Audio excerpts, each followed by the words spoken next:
Hey everybody, it's Master Gallengeist here, bringing you my review for the latest episode of Game of Thrones, Stormborn. And I overall think this was a really great episode, and really is just setting up, bit by bit, where we're kind of going to be going, and just building onto, like, the explosive ending that we're going to need for this season to kind of take us into the final stretch. So, this started off, and, of course, Daenerys Stormborn were at Dragonstone, and it's storming kind of similar to the night that Dany was born. And everybody's talking about, like, remembering that night and all that, and how the dogs were all howling in King's Landing and everything. And she's like, well, I kind of wish I could remember it, and I kind of wish that this was a homecoming, but it doesn't really feel like home yet. And it's like, okay, don't worry, we're kind of getting everything. We'll get there. Cersei doesn't have as much as she thinks. She doesn't have all the Seven Kingdoms.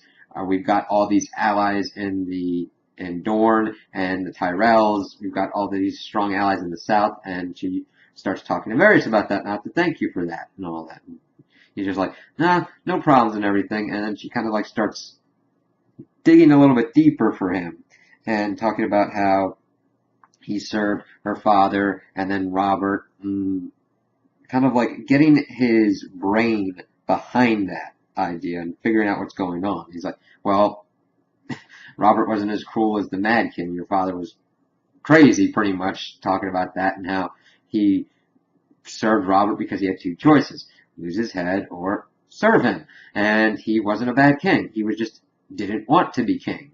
So, of course, he was trying to find everything that could make a better king and or better ruler. And she's like thinking, well, Viserys was like promised all this stuff, that people toasting behind the closed doors and everything, and wishing for him to save the realm and all that. And if he been able to do what Varys thinks that she can do with like dragons and an army and all that. And he, of course, was like, well, that was the only option at the point. All I'd known about you was that you existed and were supposedly very beautiful. But, of course, you were married to Khal Drogo and used that to your advantage. And she's like, well, I don't want you just scheming behind my back. Because when it's laid out like that, Varys seems like he's just a schemer trying to place one next monarch all over the next. And Varys gets pissed off about that. He's like, listen, I wasn't born into a great house. I was a slave. I was used as an offering. I've been in shitty places. My loyalty is to the people. And I will not give blind loyalty and blind allegiance to a ruler that I think will screw over the people, because the people are the ones that are going to suffer under the cruel leaders and prosper under the just leaders. So if you want this blind allegiance, you can have Grey Worm take my head, or your dragons eat me. And then this, of course, shows more character growth for Dany. He's like, all right, then, I want you to swear to me that if you see that I am failing, you will come to me and talk to me how I'm failing the people. And he's like, sure. And she's like, and I swear, if you go behind my back and plot to betray me, I will burn you. And he's just like, smiles and nods. It's like, yeah, well, see, she's already shown better leadership skills of saying, listen, if I am failing, give me the opportunity to right my wrongs. But see, the thing is, Dany's not realizing that Varys, his whole core and function is to observe these people and understand how they tick. If he thought that he would be able to persuade them otherwise to act in the best interest of the people, he would have done so. And of course, Dany showed that she now welcomes that kind of criticism, so it builds a stronger case for both characters. Like, yes, all right, that's what we're looking for here. And then we get out of that, somebody comes in and talks to Grey Worm, and we find out that a Red Priestess has come to see Daenerys. And of course, they go to the throne room, and we see it's Melisandre. And it's like, oh crap. So of course, she talks to Dany, usually in High Valyrian, and talks about, like, oh, thank you for seeing me and all that stuff, Mother of Dragons and all that. And Dany is thankful for the Red Priests for helping bring peace to Meereen and all that, and kind of getting into why she is here. Like, of course, the Lord of Light's not really that big in Westeros. And she's like, well, does it matter if they believe they can still serve the Lord? Of course, Varys is feeding her information saying, well, you gotta have to watch out for her because she did have her horse behind Stannis Baratheon. And, of course, that's always going to be a thorn in Melisandre's side from now on, backing Stannis and all the crap that went along with that. But that, of course, led to Jon Snow. So, she's talking about the long night and the prince that was promised to bring the dawn. And, of course, Dany, of course, talks about that in English, and we're like, well, I'm not a prince. And, of course, Missandei is like, well, the translation doesn't work out completely that way. The word for prince in High Valyrian is gender neutral, so it could be prince or princess. And, of course, Dany's like, oh, I like that. But here's the thing. You don't really want to like prophecies in Game of Thrones. Usually, generally, in any kind of high fantasy setting, because depending upon who's working it, being that person involved can lead to serious repercussions, especially if you're in Game of Thrones universe. So, we'll have to see. So, of course, she's like, well, do you think that refers to me? And she's like, well, I think you have a role to play. Just like I think that another one does, the King of the North, Jon Snow. That gets Tyrion to perk up and give some information to Dany. It's like, that Stark's bastard? Yeah, I mean, well, his father and his brother were pretty much killed at the hands of Cersei. So he's got more reason to hate Cersei than you do. So, listen, I liked him and I trust him. I think you should meet with him. It's like, ooh, alright, here we go. We're building up to it. So, that's when they're getting into all the kind of stuff that Jon's done. He's Lord Commander of the Night's Watch, brought the wildlings south, and also then used his coalition of the wildlings to reclaim Winterfell. So it's like, alright, he's done a lot of stuff. And then, instead of going into everything that Melisandre is seeing, she's like, listen, meet with Jon Snow, summon him here. Have him tell you what he has seen. So that's good that she's like, listen, the person that's seen it has to tell the other people what he's seen, because secondhand knowledge would be like, oh, someone has seen the White Walkers, but seeing someone talk about it and talk about how they attack, what they do, what's going on with it, what is needed is very important. Because you can't fake that, and if it's a second-hand account, you don't get the impact of fighting an army of the undead and trying to keep people alive for that. It's like, oh, there we go. That's why we need it. It's like, okay. She's like, alright, we'll have that. We'll bring him here, and he'll bend the knee to me. It's like, okay, that might be a deal breaker, but the thing is, he's not, because he's more important, he's got more important things to think about, of like making sure that Westeros and the rest of the world aren't plunged into the long night. So then we get to Winterfell and we see Jon and Sansa and Davos talking about the raven that they've received with the message from Tyrion, talking about having Jon come to Dragonstone and meet with Dany and all that. And it's cool getting everybody's like taste with it. And of course Sansa thinks it's a trap, but of course Tyrion included a line, like, that he had talked to Jon about, that, like, all dwarves are bastards in the eyes of their fathers. It's like, yeah, he told me about that once. I'm pretty sure it's legit. And he's like, well, and then they get to Davos, he's like, well, he sounds charming, until he gets to the Dothraki Hordes, the Legion of Unsullied, and the Three Dragons. A little bit less charming. So they're kind of like trying to figure out what to do with this information. It's like, okay, because that would be pretty important to get them to fight with them, because, well, they need more men to fight. Well, the whites are susceptible to fire. Dragonfire would be a pretty good thing. It's like, okay, benefits of an alliance. Let's kind of figure out what's going on with this. So, that's kind of where they get at with what's going on. Then we get to Cersei talking to her lords and trying to, like, rally them to fighting in there. It's pretty much putting her own PR spin to what's going on. Do you want all the Dothraki and the Unsullied to destroy and pillage your lands? You've seen what she's done to the noblemen in Essos, crucifying the lords, of course not saying that they were slavers and what their whole industry of slavery is built on and why she did that. Granted, there's positives and negatives to what she's done, but of course Cersei has to focus on all the negatives and spin it that, listen, in order for you guys to survive and for me to survive, we have to work together to do this. And of course, we see Sam's father, Lord Tarly, talking about, well, she's got 3 dragons. What you gonna do about that? And it's like, yes, that is a pretty important problem. Turns Qui-Gon like, we're working on a solution. And it's like, yes, because nothing says we're ready for a war with someone that's got 3 sentient beasts that can breathe fire and are tough as shit, other than we are working on it. And it's like, of course,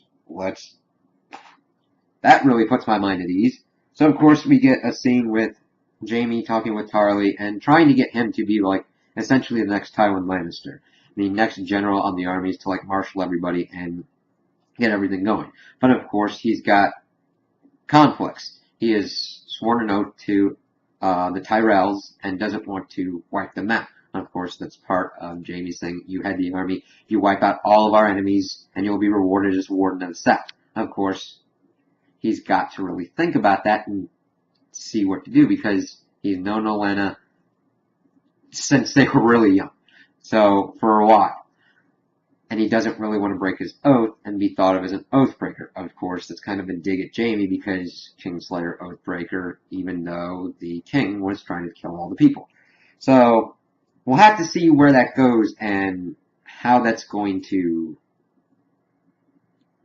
kind of pan out, because I didn't think that Sam's father was going to take as prominent a role, but we'll have to see where that kind of goes. Of course, that then leads to Sam and the Archmaester and Jorah kind of like talking about his condition, pretty much saying, you're screwed.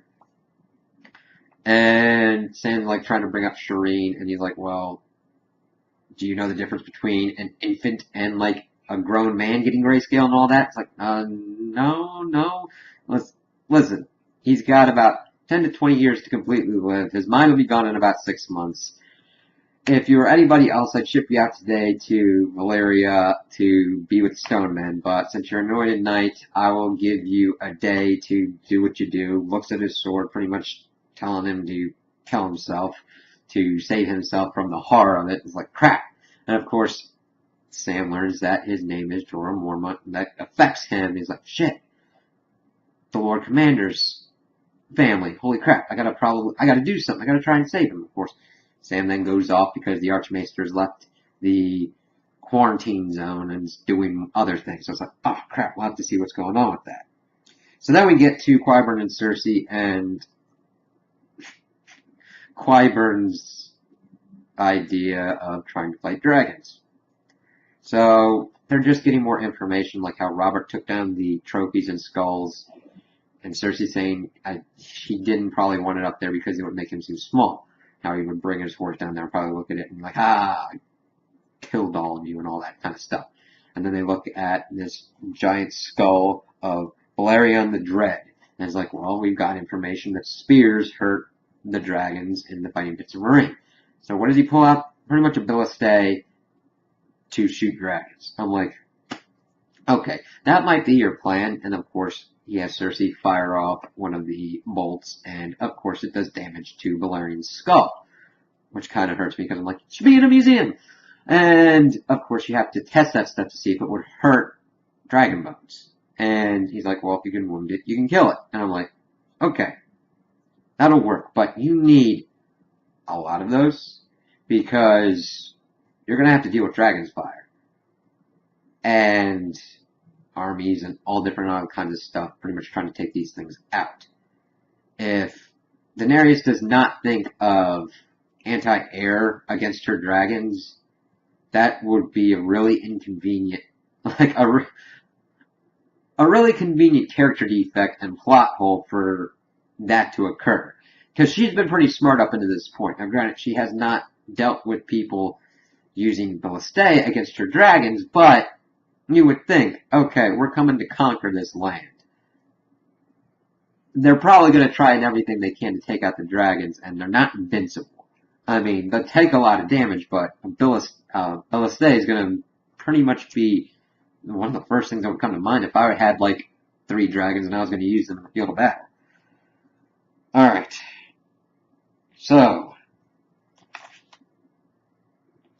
then we get to Dany and her council, and everybody trying to figure out what's going on. Of course, Yara, Alaria, and Olenna are kind of like pushing for her to go attack King's Landing and everything. Dany's, of course, like, I don't want to be the Queen of the Ashes, because if they use the dragons, of course, Tyrion's like, tens of thousands will die.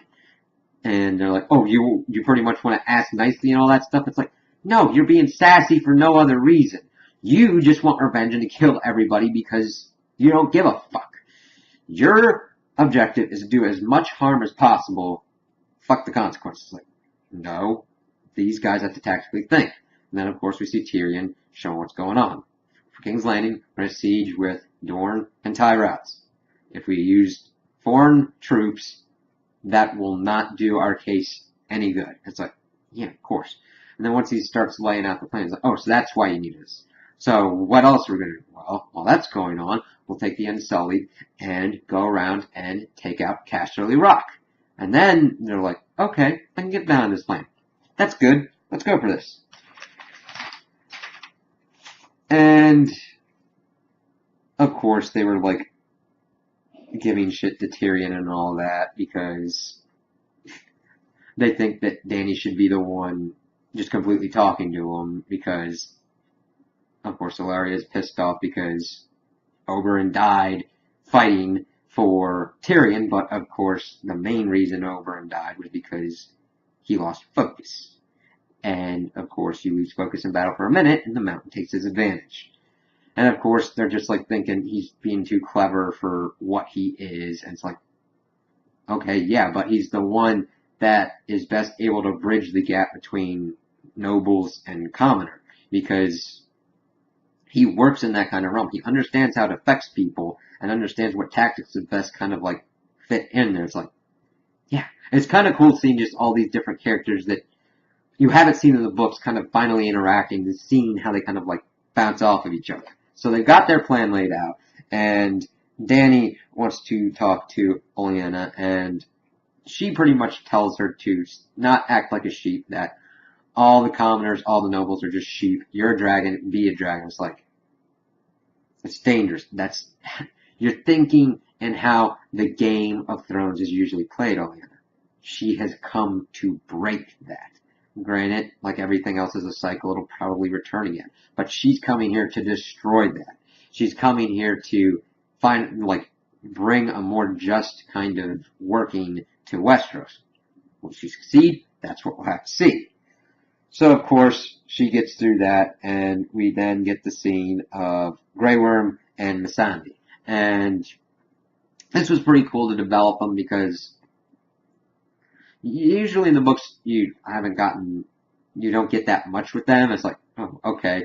And here we get a lot more character development, and seeing their relationship was done pretty well in my opinion.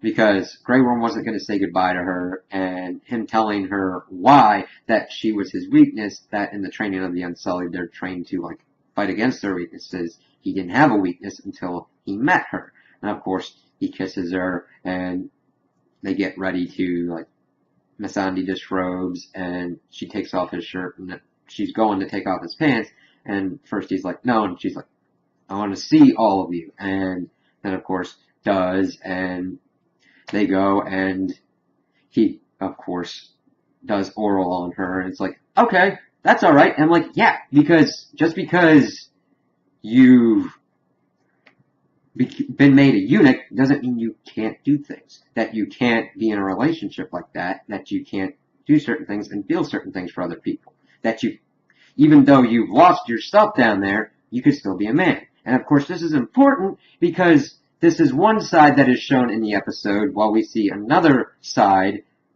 later on with another character. It's like, oh, cool, duality. So, that's kind of where we're left off. I'm like, okay, that worked out. Then we get back to Sam and the Archmaester, and Sam is kind of talking to him, trying to get him to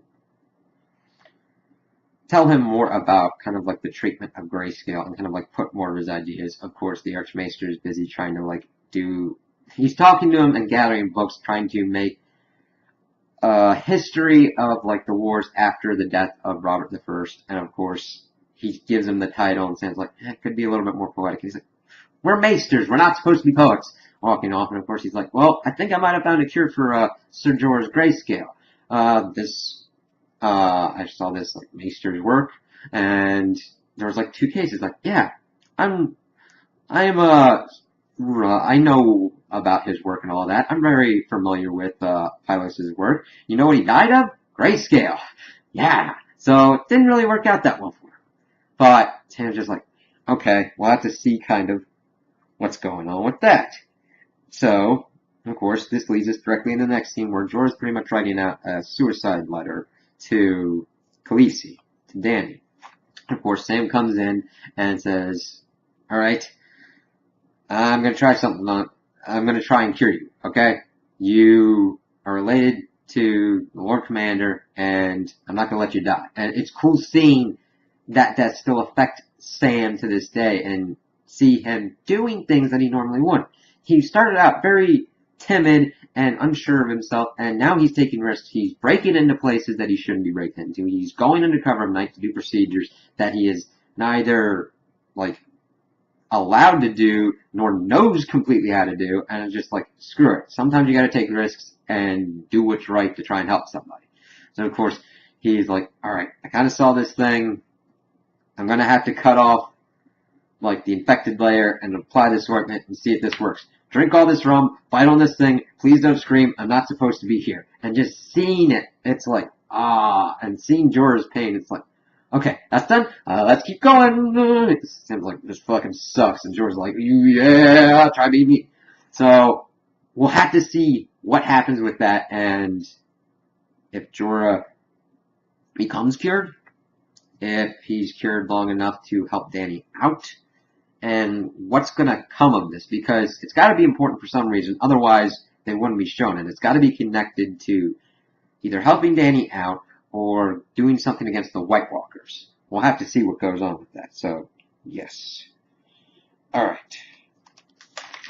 Then we get to see Arya, and this was an interesting scene, because Arya was not acting like herself. This was a very kind of like driven off in the distance, almost like looking at the forest and kind of like missing the trees, like focused on revenge. And then of course we find out she's in the same inn as Hot Pie, and just talking to him, and it was really kind of cool. I'm glad that Hot Pie survived, and just she takes like one of the pies and starts eating them and everything, getting ale, and he's like talking to her, trying to figure out what's going on, and she's still got this far off kind of look in her eyes. It's like, holy crap. And they're talking about all the stuff that's gone on, how the sep's been blown up because she said she was going to King's Landing and everything, and she's still on her quest for vengeance against Cersei. So, of course, he then slips that, well, I thought you'd be going north, because I thought you'd be going north. And she's like, well, the Boltons have Winterfell. No, they don't. And then Hot Pie does one of the coolest things, because he just, like, sums up what went on, going like, yeah, Jon Snow came down from Castle Black with the Wildlings and won the Battle of the Bastards. It's like, yes, they refer to it as the Battle of the Bastards. It's like, yes. And this, of course, shakes Arya. She's like, my brother's alive. Because even though he was thought of as a bastard, she always thought of him as her brother. And she's like, holy crap. And she's like, okay, and dropping, of course, that he's the king of the north. And she's like, why would I lie about this? And she's like, oh, okay. She's getting ready to kind of pay him, and he's like, no, friends don't pay. And, of course, he, like, talks to her, like, you know what? I don't know how I was able to mistake you for a girl. No, not a girl, for a boy. You're a very pretty girl. And, of course, she, like, leaves. She's like, thanks. And he's like, well, we're both survivors. And because she's, like, saying glad that he survived. He's like, well, we're both survivors, Ari. And, of course, she goes off. She's outside. And, of course, this one dude's like, well, 200 miles to King's Landing. And she decides to turn and go north. It's like, all right, cool. Because, yes, she's a very effective assassin character. But we got to make, hopefully, she doesn't lose herself and become a complete and utter villain. And that, what happens if she does get her revenge at any cost? Who is Arya at that point? Because what we've learned of her at this moment is this person who is trying to avenge her family. What happens if there is still some family left? Do you continue the revenge, or do you go and try and help them and try and see what's going on with them? And I'm glad that we see her kind of going that way, going up there. So, then we get to Winterfell, and we get to Jon talking to his lords and everything. Talking about how, alright, I got this from Citadel. There's a mountain of dragon's glass under Dragonstone. Well, I've got this letter that came a couple days ago inviting me to talk to Daenerys and kind of talk to her about what's going on. And I'm like, well, and he's like, well, I don't know. She's got an army, she's got dragons, and we need people and we need powerful allies. Makes sense. And of course, everybody's kind of like, kind of iffy. Now,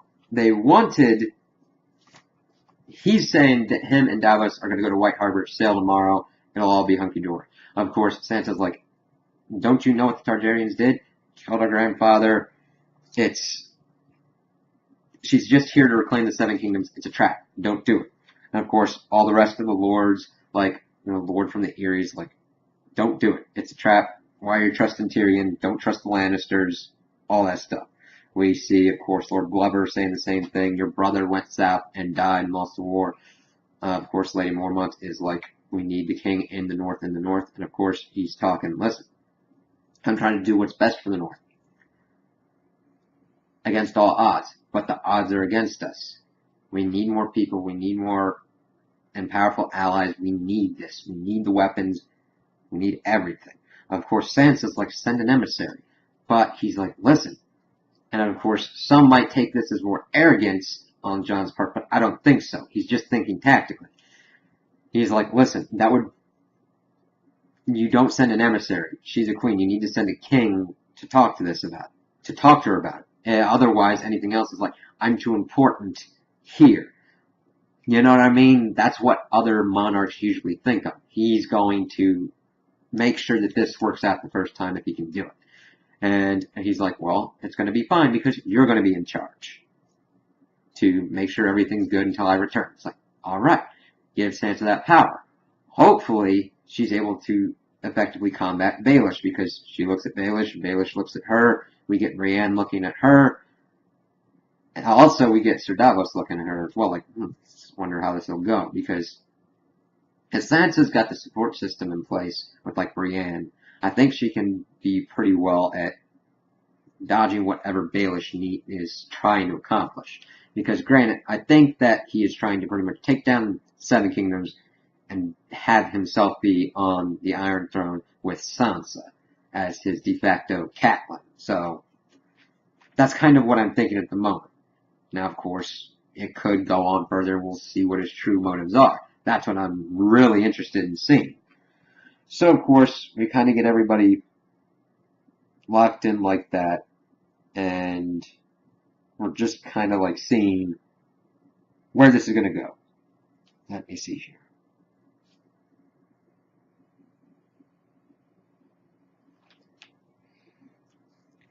Yep. Then we get to see Jon in the crypt. This is a pretty good scene, because Baelish, of course, is trying to get his claws into Jon. And he's just talking about how he sent Ned's bones here for Catelyn and all that. Loves Catelyn, loves Sansa. Like, don't you want to thank me for saving you and all that? Jon's pretty much been not saying anything too much to him at this point. But of course, it starts getting on to, like, you would have been slaughtered on that battlefield. I don't come to play enemies. I swear I'm not one of them. I love Sansa as I loved your mother. That, of course, sets him off, puts him in a choke. He puts Baelish in a chokehold and says, if you touch my sister, I will kill you myself. And it's like, yes. Baelish, your shit's not going to work with it. And here's the thing. You might have had Ned pegged as someone who wouldn't go off too much. But granted, he went to war to get his sister. This dude is going to do what he says. And of course, that goes to a scene where Jon goes out, he leaves with Davos and the rest of the people. We see Baelish looking as they're leaving, coming out of the crypt. We see him looking at Sansa and all that. It's like, okay, we're gonna really have to see what's going on with that.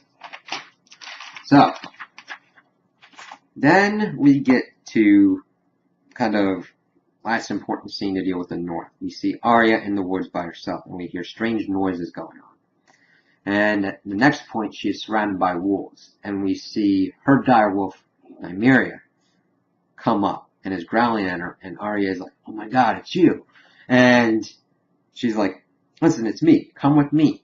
I'm going home. I'm going to Winterfell. I'm going north. Come with me." And it stops growling at her, and then just kind of leaves with its pack. And it's like, okay. And she's like, "That's not you." And of course, that's echoing in season 1 when Ned was talking to her about getting married and being in a lord's castle and all that stuff. And she's like, "That's not me." So this is important to see if she will continue going north or continue south to kill Cersei, or if she's come to the terms of the fact that, granted, her being a lady and married off and all that is not for her, but yet she has to go north to protect her pack and her family. We'll kind of have to see how that pans out. It wasn't very clear, but I'm excited for the implications for what's going to be happening with Arya. She'll either go north, and then we'll get another piece of the Stark family reunion together, or she'll somehow maybe get sidetracked and get put in Jon's way, either going to Dragonstone or coming from Dragonstone. We're kind of going to have to see. She doesn't have much time because storyline-wise, she either really needs to get north before the White Walkers, or she's got to get south before everything starts going off to King's Landing. So then we get into the kind of final act, and we kind of get a wrapping up of a little bit of the Dorne part. Now, I understand that a lot of people didn't like what was going on with Dorne. I thought it was kind of weak as well, but we get a lot of movement on that front. We see that Yara and them are taking, of course, Ellaria and her daughters to Dorne to kind of get their armies ready with the Tyrells to siege King's Landing. And, of course, we see Yara and Ellaria flirting and everything, and it's like, oh, okay, this is an interesting pairing. And, of course, they're having a conversation about, like, what's Theon? And Yara's like, he'll be my protector, my advisor. And then, of course, what happens? Battle ensues because Euron has used his fleet to go on and attack them. And it's like, oh, this is pretty cool. Naval warfare. So, of course, we get this cool entrance of him with, like, this battering ram/ramp where he comes down, and we just see people fighting.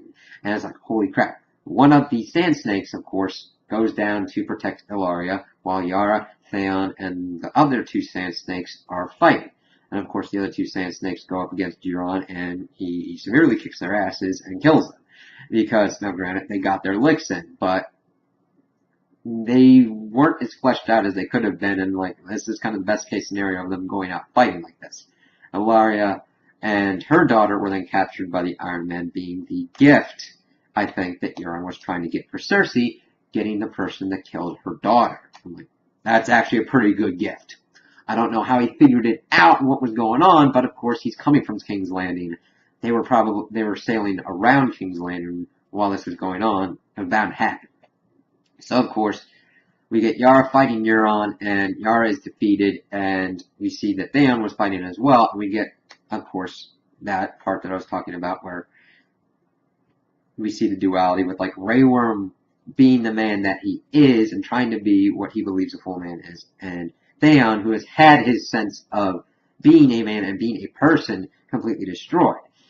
Now, he had been fighting up into the scene, but as he's seeing that his sister is captured by Euron being held, and all the brutality of what's going on to his men from the Iron Men, he just reverts to Reek. And with the PTSD and everything, he just loses it. And I wanted him to overcome it, but I really think this is a powerful moment, showing that, yes, Yara has been trying to treat him and get him back and be better, but it's like there's some things that you have to, that some people cannot get over as quickly. Theon was destroyed by Ramsay. Is he completely gone? I don't believe so. But Ramsay did such a good job of destroying who Theon thought he was that he was pretty much putting a facade on to being Theon. And then once that slightest kind of stress and kind of similarity to Ramsay comes, such as Euron calling him a cockless coward and telling him to fight and help his sister. It just was so reminiscent of Ramsay and everything that was going on. He completely freaked, dropped his sword, and jumped overboard. And, of course, you see Yara is saddened by this, but I don't think it was unexpected to her. She knew that that kind of reek thing was underneath him all along, and that he needed probably more time to kind of get over it. It's like, damn. But that's the cool kind of thing, getting into the characters and dealing with these emotional traumas that they have had. And actually dealing with it in an effective and a very effective manner. So, the end of the episode we see Theon's just floating by, seeing, of course, Euron's ship go off, but this kind of helps out because it didn't look like there were going to be many survivors to tell Daenerys and the rest what happened and what's going on. We also see the 2 dead sand snakes were put on the bow of one of the ships in the ways that they were kind of killed. So it's like, okay, where's this going to go? How is this going to affect Dany's plan since Dorne has been nixed at this moment? That's a part of the siege that she doesn't have. How is she going to react to this? Of course, Cersei's probably going to go out and try and push forward. And it's like, okay, I might do something with Euron. He's proven himself effective. He's taken out both his siblings, the siblings that were going to challenge him for his throne, and brought her the gift of the head people of Dorne at the moment. So we'll have to see how she reacts to that, and how Dany will react to Jon Snow coming out. Because, who knows, he could be the one to replace the Dorne power at the moment, but that's if Jon's like, well, listen, we've got more important issues up north that need to be settled before we go. That's going to be cool to see that meeting, and where that's going to just kind of like explode the story. So those are my opinions on the episode. Tell me what you guys think in the comments below. If you liked it, if you didn't like it, if you agree with me, if you disagree with me. Also like and subscribe, and I hope you have a good day.